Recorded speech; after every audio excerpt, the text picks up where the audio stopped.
जय हिंद दोस्तों। तो क्या हाल है? अगर आप लोग 27 फरवरी को विज्ञान का पेपर देने वाले तो ये वीडियो पूरी जरूर देख लें, क्योंकि आज मैं बोर्ड द्वारा ऑफिशियल जारी किया हुआ वायरल मॉडल पेपर लेकर आ चुका हूं। ऐसा ही दोस्तों बोर्ड एग्जाम में बिल्कुल आएगा। अगर आप 27 फरवरी विज्ञान को बिल्कुल छाप करना हो तो आप बताना। वायरल पेपर 2023 से बोर्ड द्वारा जारी किया गया पेपर है दोस्तों, ये आप लोग देखोगे तो। और दोस्तों 27 फरवरी को बिल्कुल ऐसा ही पेपर आने वाला है। 27 फरवरी के पहले आप लोग ये वीडियो पूरी जरूर देखना। तो दोस्तों यहाँ पर आप लोग देख सकते हो सत्र 2022-23 लिखा गया है और ये बोर्ड द्वारा खुद जारी किया गया पेपर है। यूपी बोर्ड ने खुद जारी किया है। तो इसमें दोस्तों जो भी दिया गया है 3 घंटे 15 मिनट का समय मिलता है, ठीक है। जो भी है OMR शीट पर 20 नंबर के प्रश्न आएंगे। तो चलिए हम प्रश्न की ओर बढ़ते हैं।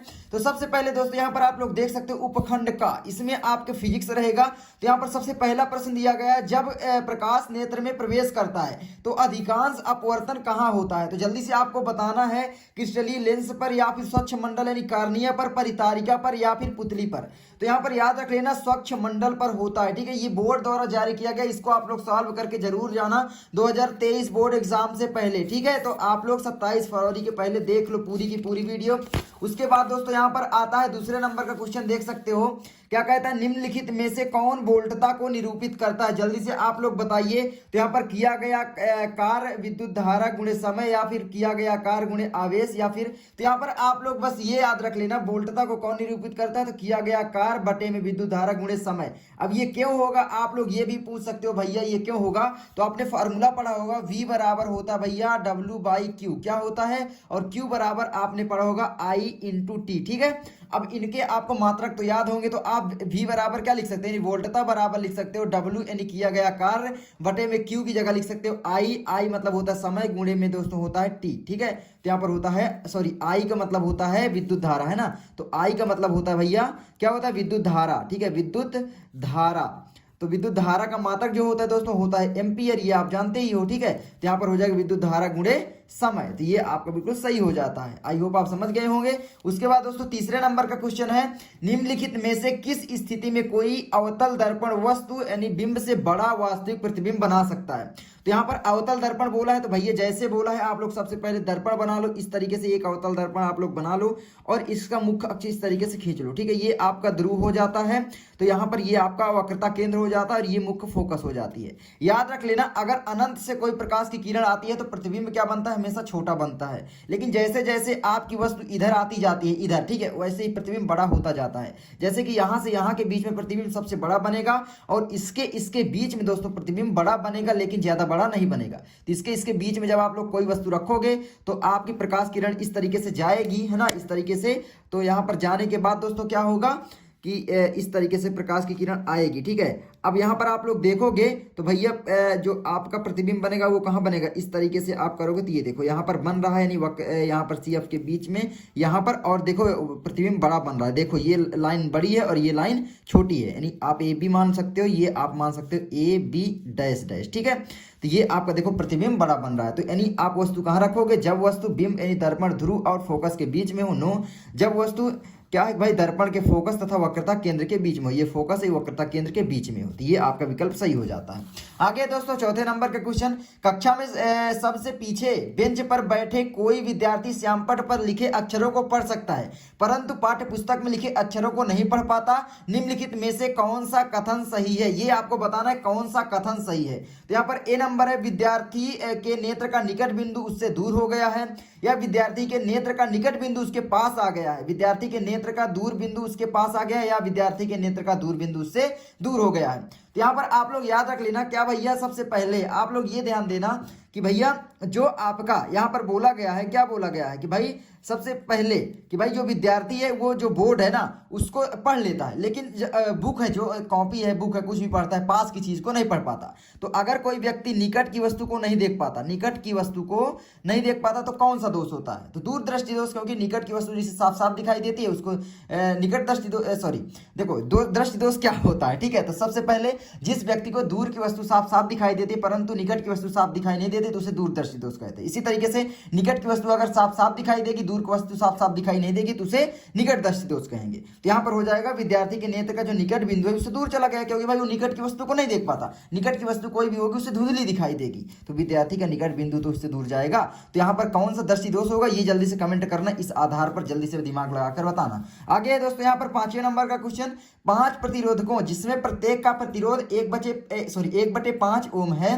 का उपयोग करके कितना निम्नतम प्रतिरोध बनाया जा सकता है। तो बिल्कुल सिंपल ये भी है भैया, कितना निम्नतम प्रतिरोध किसमें होता है भैया, तो निम्नतम प्रतिरोध, निम्नतम, ठीक है, निम्नतम प्रतिरोध जो होता है, नहीं प्रतिरोध का जो यहाँ पर सिंबल होता है आर होता है, वो आप याद रख लेना किसमें होता है भैया, समांतर क्रम में। किसमें, समांतर क्रम में। समांतर क्रम एक होता है भैया श्रेणी क्रम, श्रेणी क्रम में अधिकतम प्रतिरोध प्राप्त किया जा सकता है, अधिकतम प्रतिरोध होता है, ठीक है।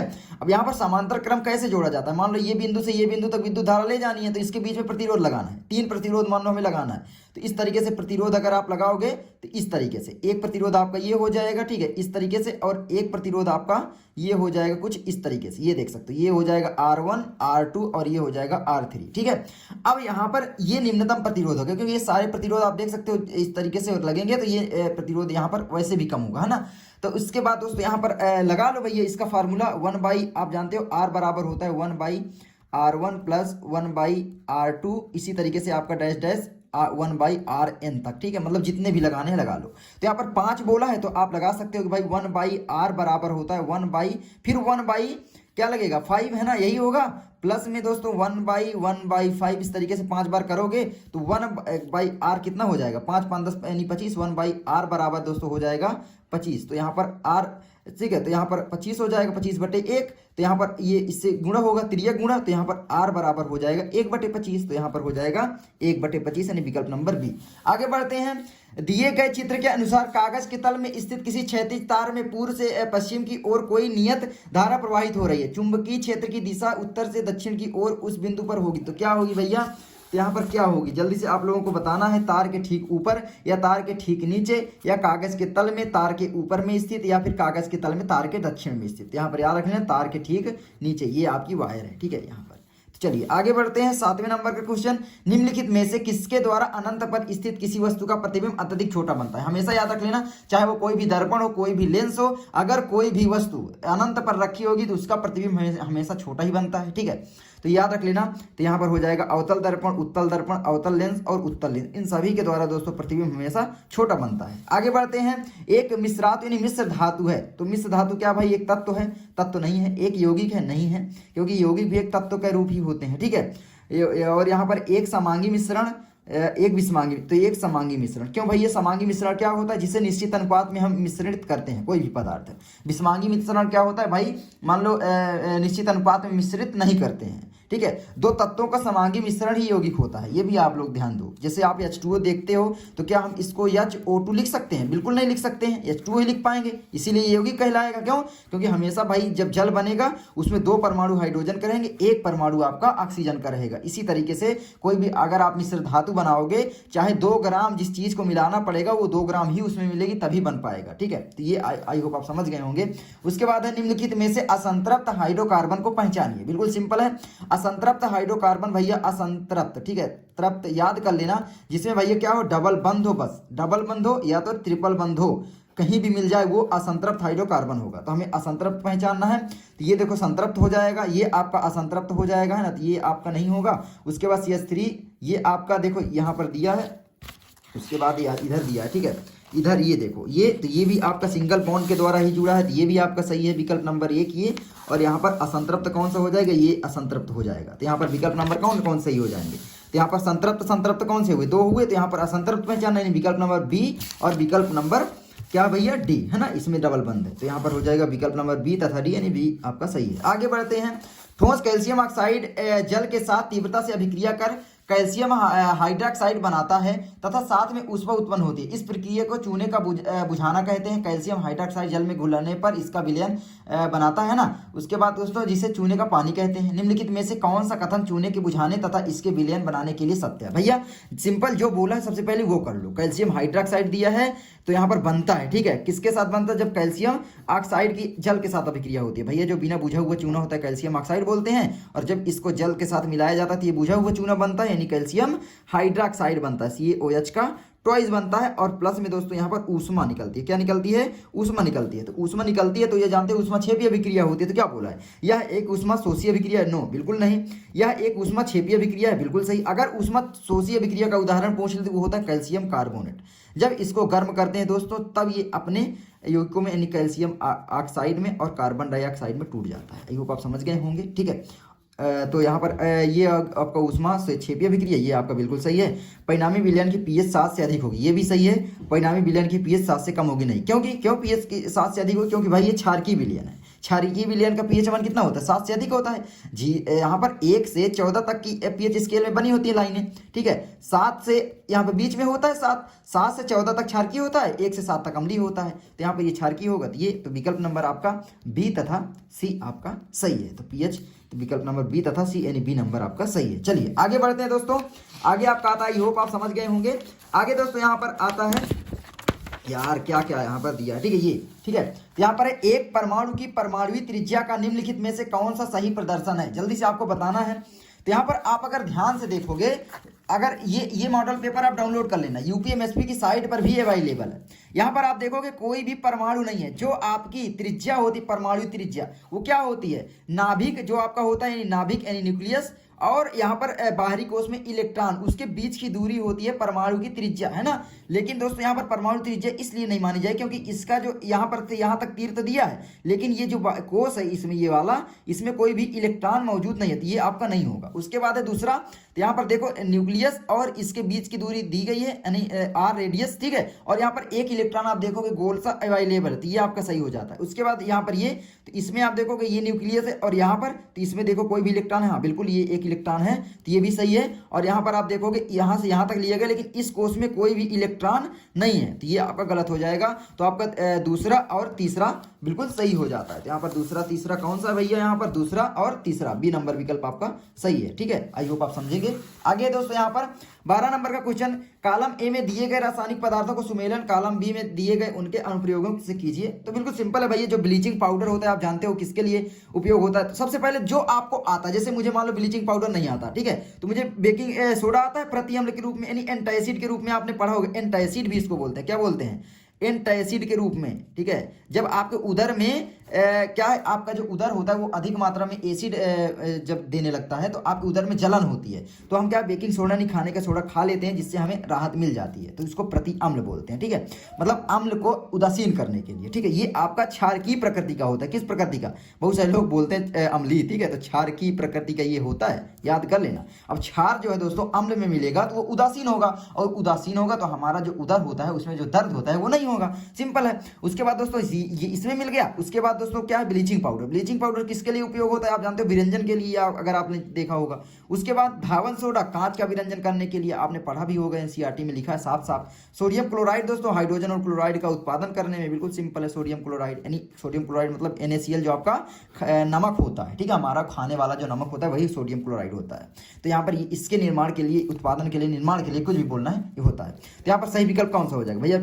यहाँ पर एक जो है बी से मिलता है, क्या पहला जो है बी से मिलता है, तो यहाँ पर एक जो है दोस्तों कौन से किससे मिलता है? सी से मिलता है, तो ये आपका होगा नहीं, ठीक है, ये आपका होगा नहीं। उसके बाद एक सी से मिलता है, इसमें हो सकता है भैया बी, क्या बी दोस्तों, बी जो दिया गया है, ठीक है, तो यहाँ पर दूसरा, ठीक है, तो यहाँ पर दूसरा क्या बी से मिलता है, तो दूसरा डी से मिलता है, तो ये भी नहीं होगा भैया, है ना, तो ये भी नहीं होगा। अब पहला सी से तो मिलता है और ये पहला बी से मिलता है, तो पहला बी से तो मिलेगा नहीं, तो यही आपका बचेगा, दूसरा डी से, तीसरा ए से, तीसरा ए से, ये आपका विकल्प नंबर सी सही है, ठीक है। इस तरीके से लगाना है। सबसे पहले जो आए उसको छोड़ दो सबसे पहले, ठीक है। जैसे यहाँ पर पहला बी से, तो ये आपको कंफ्यूज नहीं करेगा। पहला बी, तो पहला तो भैया हमारा किससे मिल रहा है? पहला तो हमारा सी से मिल रहा है, तो ये पहले ही गलत हो गया, ठीक है। इस तरीके से छोड़ते हुए ये विकल्प आपका सही हो जाता है। आगे, नीले लिटमस पत्र को लाल कर देता है, कौन भैया लाल करता है? तो आपने पढ़ा होगा, अम्ल जो है नीले लिटमस को लाल कर देता है, ठीक है। और लाल लिटमस को नीला कौन करता है भैया? लाल से जो है लाल लिटमस को नीला कौन करेगा भैया? तो वो करेगा भैया उसका जस्ट अपोजिट यानी क्षार। तो याद रख लेना, लाल लिटमस को नीला कर देता है, अगर आ जाए तो लिख देना क्षार, ठीक है। आगे है उपखंड गा, ये आपका आ जाता है भैया कि क्या है ये बायोलॉजी, ठीक है, बायोलॉजी नहीं, ये भी आपका है उपखंड ग में भी आपके कुछ जो है रासायनिक पदार्थ वाले दिए गए हैं ना, जो आपका केमिकल वाला केमिस्ट्री का क्वेश्चन। तो चूने के पानी से भरी परख नली में जब मुंह द्वारा फूंका जाता है तब चूने का पानी किसकी मौजूदगी के कारण दूधिया हो जाता है? भाई चूने का पानी क्या होता है? बिल्कुल सिंपल है, कैल्शियम ऑक्साइड जब जल से अभिक्रिया करता है तब यहाँ पर बुझा हुआ चूना बनता है। क्या बनता है? कैल्शियम हाइड्रोक्साइड, यानी चूने का पानी भी आप बोल सकते हो। और यही कैल्शियम हाइड्रोक्साइड जब दोस्तों कार्बन डाइऑक्साइड से अभिक्रिया करता है तो ये कैल्शियम कार्बोनेट बन जाता है और ये दूधिया कलर का हो जाता है। तो सिंपल है, कार्बन डाइऑक्साइड। ठीक है, आई होप आप समझ गए होंगे। आगे दोस्तों यहाँ पर आता है 15 नंबर का क्वेश्चन। कुछ डायनासोरों में एक यानी पर पिच मौजूद थे किंतु उड़ नहीं सकते थे, लेकिन पक्षियों में पर होते हैं जो उन्हें उड़ने में मदद करते हैं। विकास के संबंध में इसका यह अर्थ हुआ कि सरीसृपों की उत्पत्ति पक्षियों से हुई।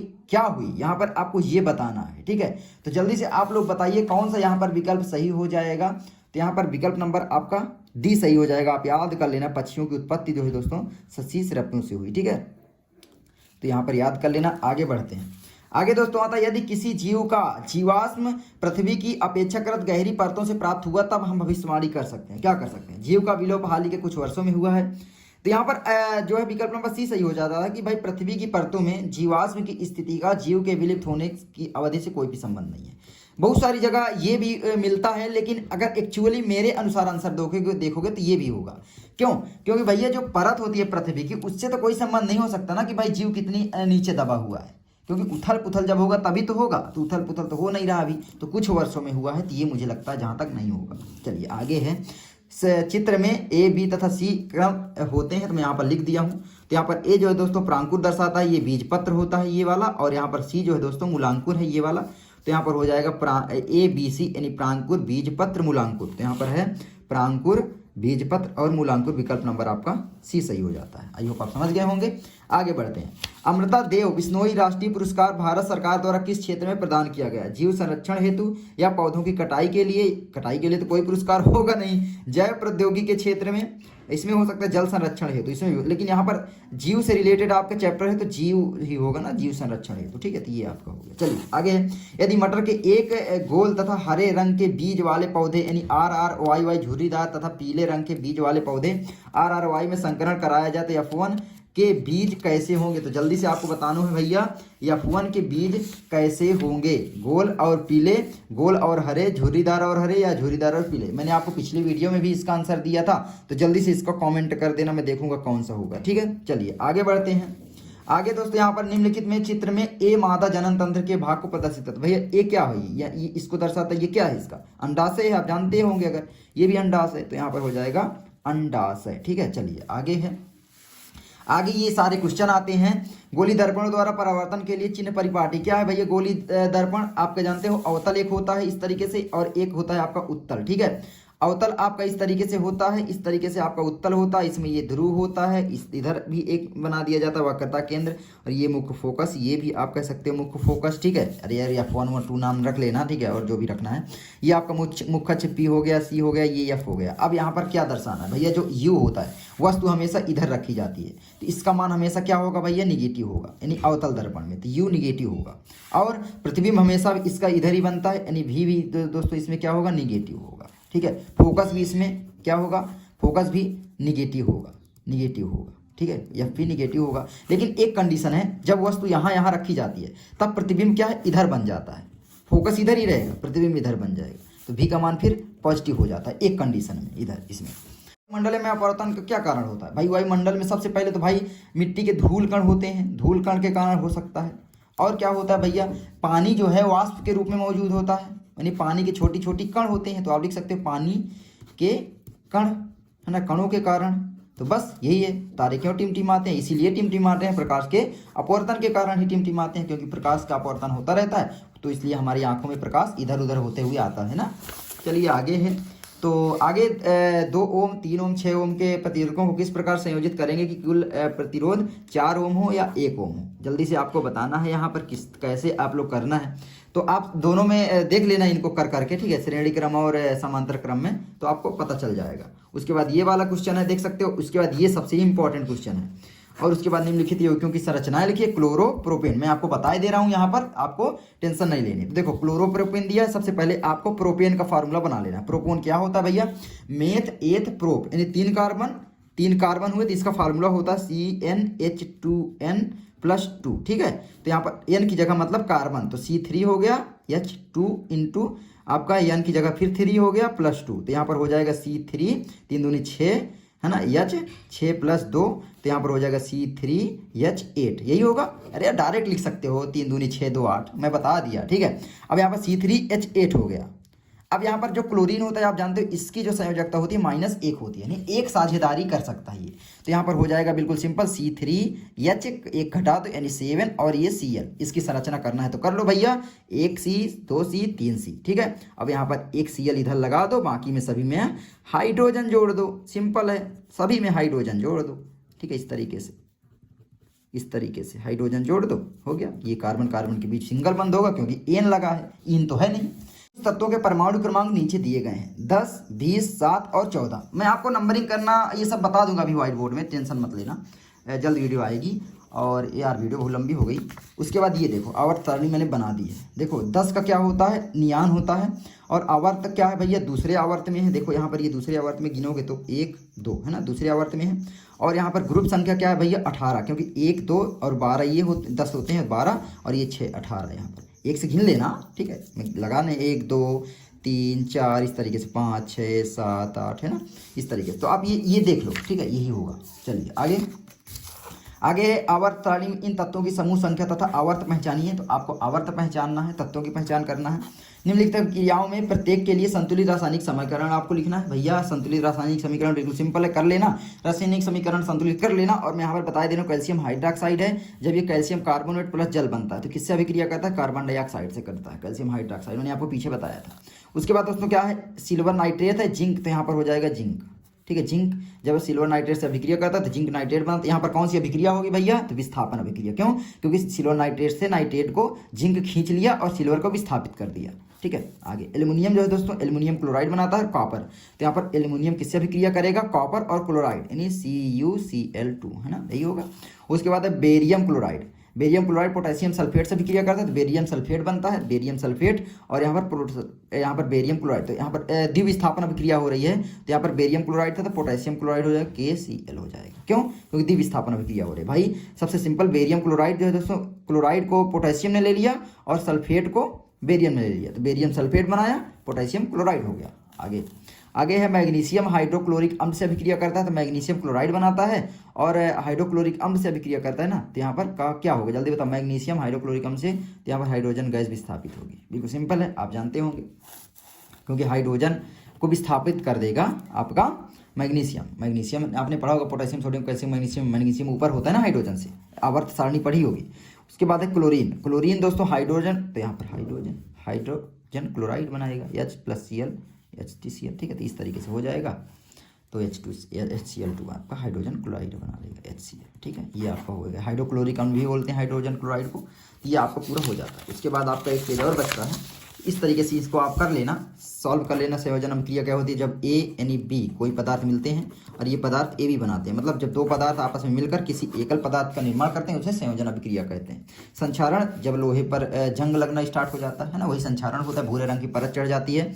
जब कोई भी धातु वायु, नमी, आर्द्रता के संपर्क में आती है तो वो संक्षारित होने लगती है, खराब होने लगती है, उस घटना को संक्षारण कहते हैं। भर्जन क्या होता है, ये भी आप लोग बहुत ही इंपॉर्टेंट है। और ये देखो मुझे नहीं आते हैं तो इनको आप लोग कर लेना, क्योंकि भाई मैं बायोलॉजी मुझे नहीं आती है, मैं साफ साफ बता रहा हूँ। उसके बाद रंध्रों के खुलने एवं बंद होने की प्रक्रिया, वातावरण और कार्बन डाइऑक्साइड का नियंत्रण करने के कुछ उपाय। हाँ, ये मुझे जरूर मैं बता सकता हूँ। क्यों, क्योंकि भाई बिल्कुल सिंपल है, कैसे नियंत्रित करोगे, पेड़ पौधे ज़्यादा लगाओ, है ना, पेड़ पौधे ज़्यादा लगाओ, और वृक्षों की कटाई कम की जानी चाहिए, है ना, वनों का जो है नष्ट नहीं किया जाना चाहिए, वनों को खेती के रूप में परिवर्तन नहीं होना चाहिए। इस तरीके से आप लिख सकते हो। वृक्षों में मूत्र निर्माण की प्रक्रिया का आपको करना है, और यहाँ पर मानव के निर्जनता। तो इस तरीके से आपका ये पूरा वायरल मॉडल पेपर खत्म हो जाता है। आई होप आपको ये वीडियो अच्छी लगी होगी। अगर अच्छी लगे लाइक करना, चैनल पर सब्सक्राइब करना। मैं मिलता हूँ आपसे अगली वीडियो में। जय हिंद।